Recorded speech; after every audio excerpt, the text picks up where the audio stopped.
Hello friends, welcome back to our channel. ಸ್ನೇಹಿತರೆ, ನಿಮ್ಮ ಬಳಿ ಕೂಡ ರೇಷನ್ ಕಾರ್ಡ್ ಇದೆಯಾ? ಹಾಗಾದ್ರೆ ಈ 5 ಯೋಜನೆಗೆ ನೀವು ಕೂಡ ಅರ್ಜಿಯನ್ನ ಹಾಕಬಹುದು. ಪ್ರತಿ ತಿಂಗಳು ನೀವು ಕೂಡ ಸಾವಿರ ಹಣವನ್ನ ಪಡ್ಕೊಳ್ಬಹುದು. ಹಾಗಾದ್ರೆ ಆ 5 ಯೋಜನೆಗಳು ಯಾವುವು ಇದ್ರ ಬಗ್ಗೆ ಹೇಳ್ತಾ ಹೋಗ್ತೀನಿ. ಅದಕ್ಕಿಂತ ಮೊದಲು ನೀವಿನ್ನ ನಮ್ಮ ಚಾನಲ್ ಅನ್ನು ಸಬ್ಸ್ಕ್ರೈಬ್ ಮಾಡಿಲ್ಲ ಅಂದ್ರೆ ನಮ್ಮ ಚಾನಲ್ ಅನ್ನು ಸಬ್ಸ್ಕ್ರೈಬ್ ಮಾಡಿಕೊಂಡು ಪಕ್ಕದಲ್ಲಿ ಬರ್ತಕ್ಕಂಥ ಬೆಲ್ ಐಕಾನ್ ಮೇಲೆ ಮರೀದೆ ಕ್ಲಿಕ್ ಮಾಡ್ಕೊಳ್ಳಿ. ಹೌದು, ಇದೀಗ ರೇಷನ್ ಕಾರ್ಡುದಾರರಿಗೆ ಗುಡ್ ನ್ಯೂಸ್ ಅಂತಲೇ ಹೇಳಬಹುದು. ಪಡಿತರ ಚೀಟಿ ಹೊಂದಿರೋರು ಹಾಗೂ ಕಾರ್ಡ್ನ ಸದಸ್ಯರಾಗಿದ್ರೂ ಕೂಡ ಸರ್ಕಾರದ ಕೆಲವೊಂದು ಯೋಜನೆಗಳ ಲಾಭವನ್ನ ನೀವು ಪಡ್ಕೊಳ್ಬಹುದು. ಪ್ರತಿ ತಿಂಗಳು ಕೂಡ ನಿಮಗೆ ಈ ಒಂದು ಯೋಜನೆಯ ಲಾಭ ಅನ್ನೋದು ಸಿಗ್ತಾ ಹೋಗುತ್ತೆ. ಕೇಂದ್ರ ಸರ್ಕಾರದಿಂದ ಸಂಪೂರ್ಣ ಅನುದಾನಿತ ಯೋಜನೆ ಇದಾಗಿದ್ದು ಇದನ್ನ ಗ್ರಾಮೀಣಾಭಿವೃದ್ಧಿ ಸಚಿವಾಲಯ ಜಾರಿಗೆ ತರುತ್ತೆ. ಹೌದು, ಈ ಯೋಜನೆಯು ಆರ್ಥಿಕ ಸಂಕಷ್ಟವನ್ನ ಎದುರಿಸ್ತಿರ್ತಕ್ಕಂಥ ವೃದ್ಧರು, ವಿಧವೆಯರು, ಅಂಗವಿಕಲರಿಗೆ ಹಣಕಾಸಿನ ನೆರವನ್ನ ನೀಡುತ್ತೆ.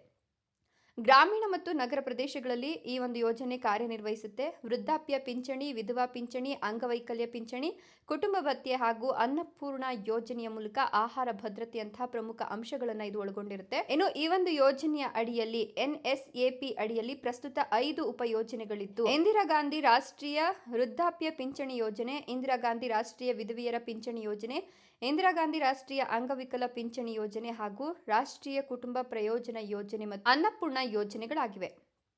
ಇನ್ನು ಈ ಯೋಜನೆ ಅಡಿಯಲ್ಲಿ ಅರ್ಹ ಫಲಾನುಭವಿಗಳು ಗುರುತಿಸುವಲ್ಲಿ ಗ್ರಾಮ ಪಂಚಾಯಿತಿಗಳು ಮತ್ತು ಪುರಸಭೆಗಳು ಸಕ್ರಿಯವಾಗಿ ಪಾತ್ರ ವಹಿಸುತ್ತವೆ. ಸ್ಥಳೀಯ ಸಂಸ್ಥೆಗಳು ಕ್ಷೇತ್ರ ಮಟ್ಟದಲ್ಲಿ ಬಡತನ ರೇಖೆಗಿಂತ ಕೆಳಗಿರತಕ್ಕಂಥ ಜನರನ್ನ ಸರಿಯಾಗಿ ಆಯ್ಕೆ ಮಾಡಲಿಕ್ಕೆ ಸಹಾಯವನ್ನ ಮಾಡುತ್ತೆ. ಸೊ ಆಯ್ಕೆಯಾದವರಿಗೆ DBT ಮೂಲಕ ನೇರವಾಗಿ ಹಣವನ್ನ ಅವರ ಬ್ಯಾಂಕ್ ಖಾತೆಗಳಿಗೆ ವರ್ಗಾವಣೆ ಮಾಡುವ ಎಲ್ಲ ಸಿದ್ಧತೆಗಳು ಕೂಡ ನಡೆದಿದೆ. ರಾಜ್ಯ ಮತ್ತು ಕೇಂದ್ರಾಡಳಿತ ಪ್ರದೇಶಗಳು ಯೋಜನೆಗಳ ಅನುಷ್ಠಾನಕ್ಕಾಗಿ ಯಾವುದೇ ಸರ್ಕಾರಿ ಇಲಾಖೆಯನ್ನು ಆಯ್ಕೆ ಮಾಡಿಕೊಳ್ಳಬಹುದು. ಅನುಷ್ಠಾನವನ್ನು ಮೇಲ್ವಿಚಾರಣೆ ಮಾಡಲು ಸಂಬಂಧಿತ ಇಲಾಖೆಯೊಂದಿಗೆ ಸಮನ್ವಯಗೊಳಿಸಲು ರಾಜ್ಯ ಮಟ್ಟದಲ್ಲಿ ನೋಡೆಲ್ ಕಾರ್ಯದರ್ಶಿಗಳನ್ನ ನೇಮಿಸುತ್ತಾರೆ.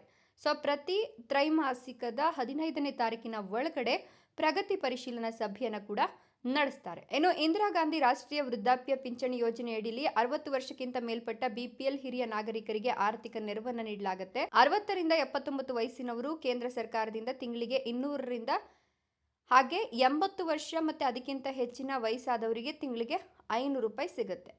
ಇನ್ನು ಇಂದಿರಾ ಗಾಂಧಿ ರಾಷ್ಟ್ರೀಯ ವಿಧವೆ ಪಿಂಚಣಿ ಯೋಜನೆಗೆ 40ರಿಂದ 79 ವರ್ಷ ವಯಸ್ಸಿನವರಿಗೆ ತಿಂಗಳಿಗೆ 300 ರೂಪಾಯಿ ಬರುತ್ತೆ. ಇನ್ನು 80 ವರ್ಷಕ್ಕಿಂತ ಮೇಲ್ಪಟ್ಟಿದ್ರೆ 500 ರೂಪಾಯಿ ಬರುತ್ತೆ. 18ರಿಂದ 79 ವರ್ಷ ವಯಸ್ಸಿನ ಒಳಗಡೆ ತೀವ್ರ ಅಂಗವೈಕಲ್ಯ ಹೊಂದಿರತಕ್ಕಂಥ BPL ವ್ಯಕ್ತಿಗಳಿಗೆ ತಿಂಗಳಿಗೆ 300ರಿಂದ 80 ವರ್ಷಕ್ಕಿಂತ ಮೇಲ್ಪಟ್ಟವರಿಗೆ ತಿಂಗಳಿಗೆ 500 ರೂಪಾಯಿನ ಇಂದಿರಾ ಗಾಂಧಿ ರಾಷ್ಟ್ರೀಯ ಅಂಗವಿಕಲ ವ್ಯಕ್ತಿಗಳ ಪಿಂಚಣಿ ಯೋಜನೆ ಅಡಿಯಲ್ಲಿ ನೀಡಲಾಗುತ್ತೆ.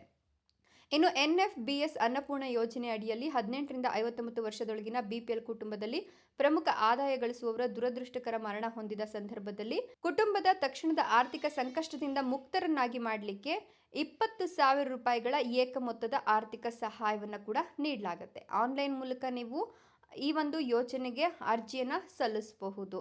ಸೊ ಇನ್ನು ಆಹಾರ ಭದ್ರತೆ ಯೋಜನೆಯ ಅಡಿಯಲ್ಲೂ ಕೂಡ ತಿಂಗಳಿಗೆ 10 kg ಉಚಿತ ಆಹಾರ ಧಾನ್ಯಗಳನ್ನು ಕೂಡ ನೀವು ಪಡ್ಕೊಳ್ಬಹುದು. ಇದಿಷ್ಟು ಪ್ರಮುಖ 5 ಯೋಜನೆಗಳು.